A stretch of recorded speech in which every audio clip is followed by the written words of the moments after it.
The minimum spanning tree is called, in the context of GIS, the weighted least cost connectivity or optimal region connections. For example, we might have a number of supply depots in Gatineau Park that are being used for a military exercise. The military exercise will take place completely on foot within the region, and we have to find the most efficient way to supply these 5 depots for that military exercise based on minimizing the amount of slope covered between these 5 regions. So in other words, we have to find a way to connect them all so that they're all connected, and those connections are all on least cost paths between each of the depots. And we base this optimal supply route then on minimizing the slope that needs to be covered between the depots.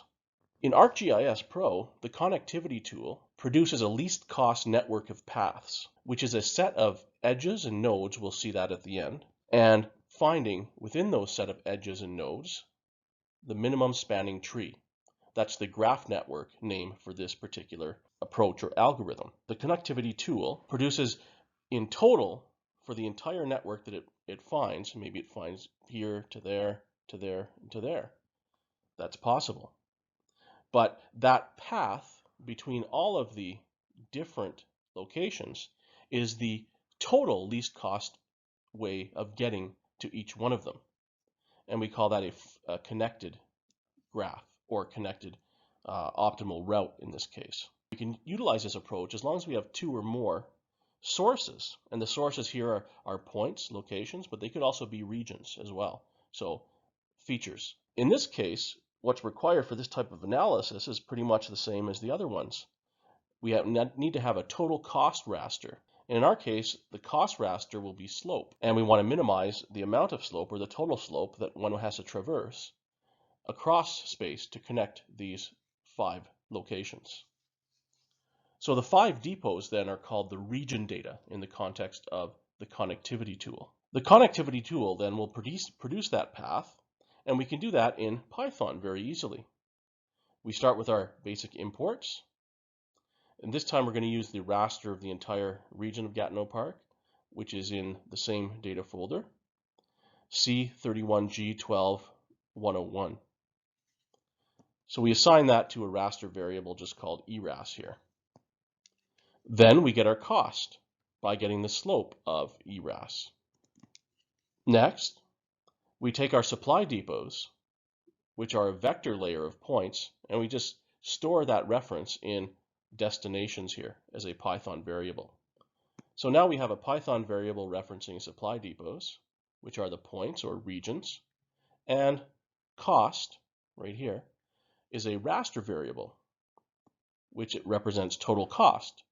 Here it's a simplified example, but of course you could include all kinds of things in your cost variable, as you've seen previously. Once we have a cost surface and our destinations that we want to find the optimal least cost path that connects all of them, we use the cost connectivity function or tool, and in goes destinations. These are again the regions, and then the cost, and then what we want to have come out the other end, which is our output layer, and we'll just call it optimal path. And we also store that in a result object here, OP, in case we want to use that later on.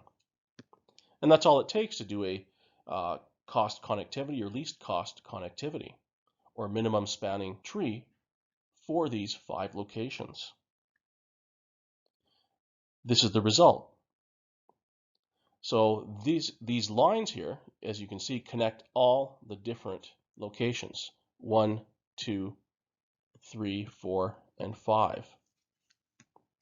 And in total, going along the given path here is the minimum total slope to traverse to service all of these different locations. So in other words, it gives us a least cost path between each location, more or less, most of the time. But in total, again, this is a sum thing, so it's this particular network, this is called now. So because we have many locations being connected, that's called a network. And this network expression is the best one that you can get for minimizing slope, traversing slope between these locations.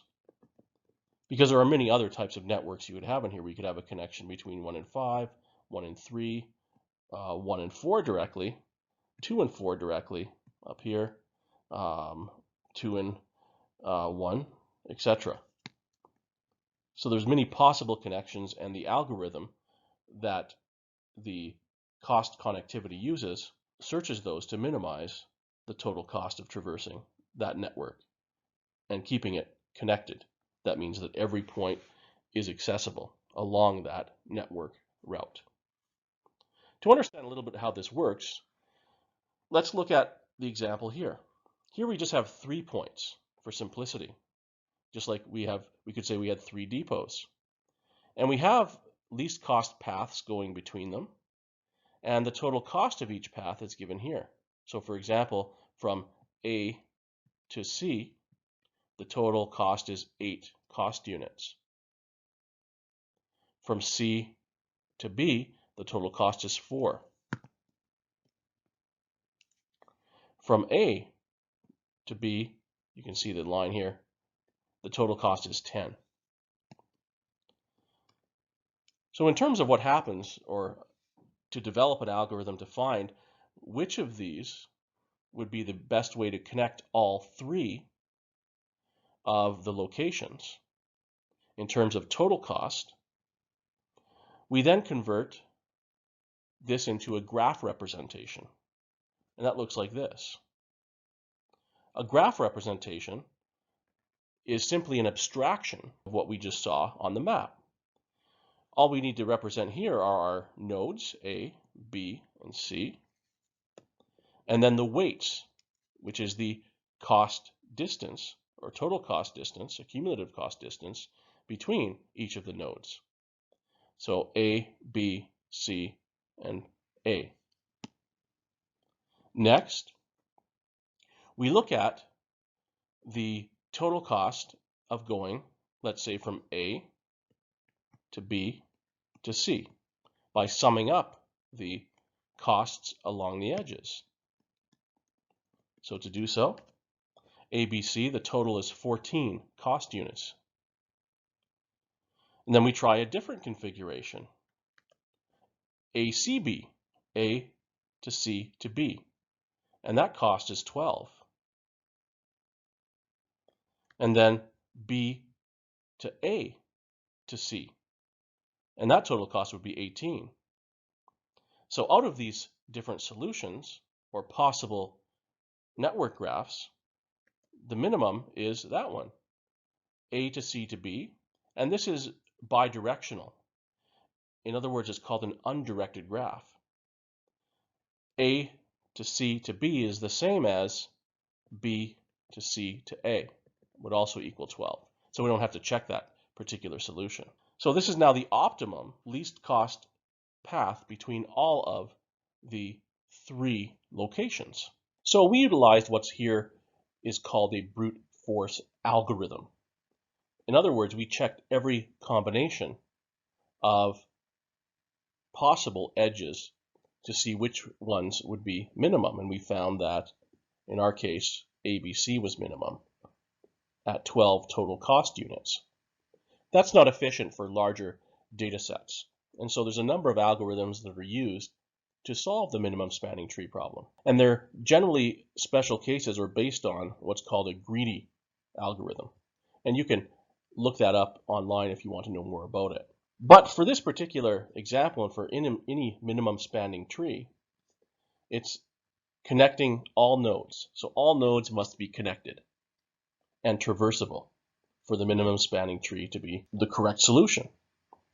And it's undirected. It's an undirected graph. That means that flow between A, C, and B is the same as B, C to A, or any combination of nodes.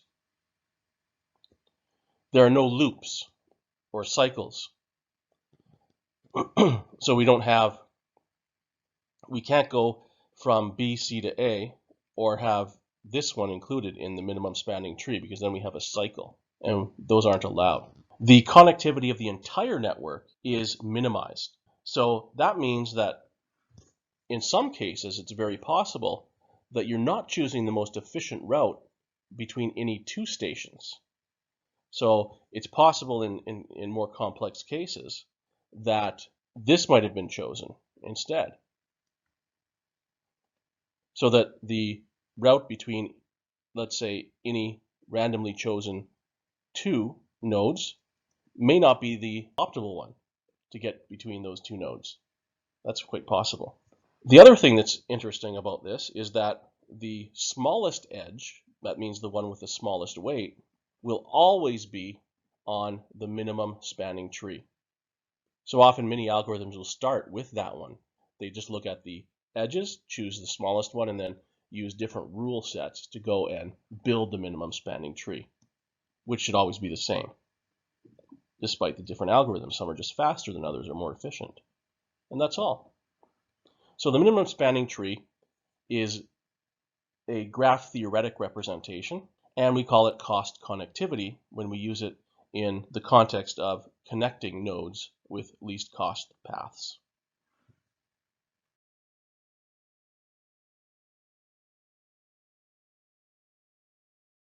To show the least cost connectivity or minimum spanning tree between these 5 locations, I've brought in the supply depots from the Gatineau Park feature dataset and the C31G 12101 DEM.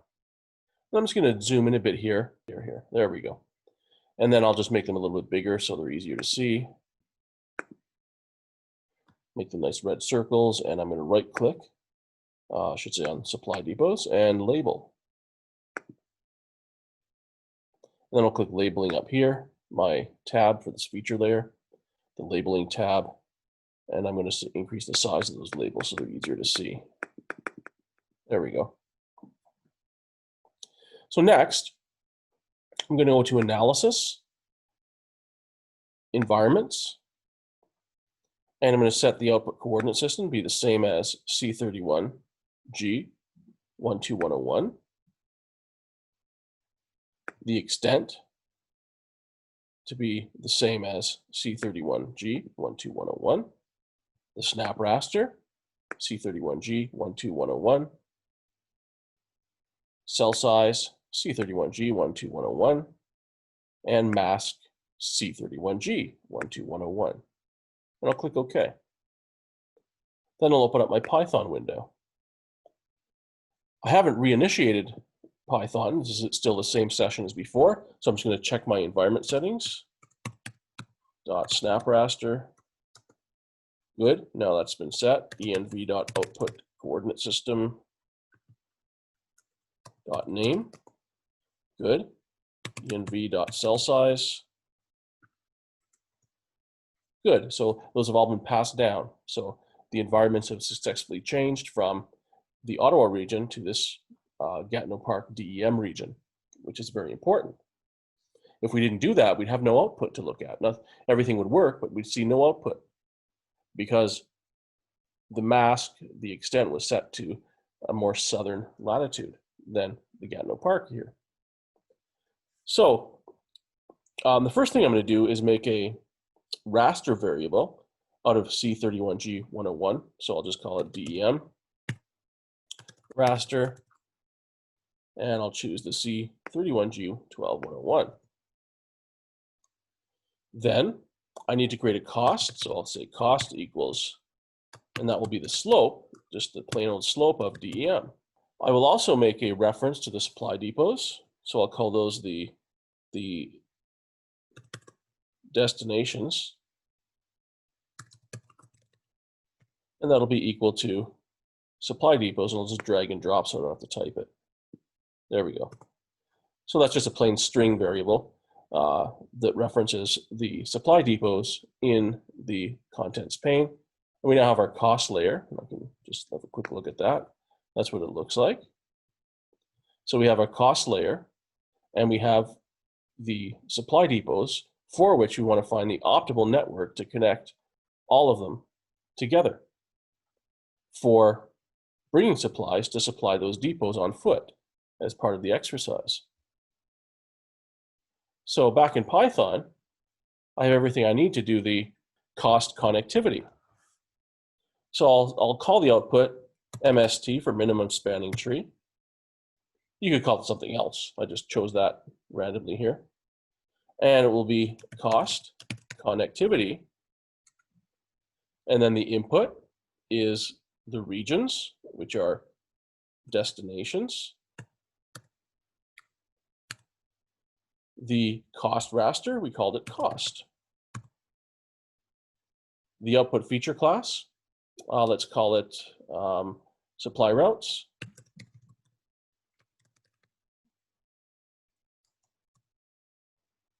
And then the out neighbor paths we don't need, so we just need these three here. And we hit enter or return, depending on your keyboard. And now we have the result. So I'm just going to close the window here, and there's our supply routes. I'm going to zoom to supply routes, right click and zoom to layer. And I'll also change the symbol here to something easier to see. There we go. So there's the optimal routes now. But here we have then most optimal route that reduces or goes through the least possible slope within the region to get to all of these supply depots.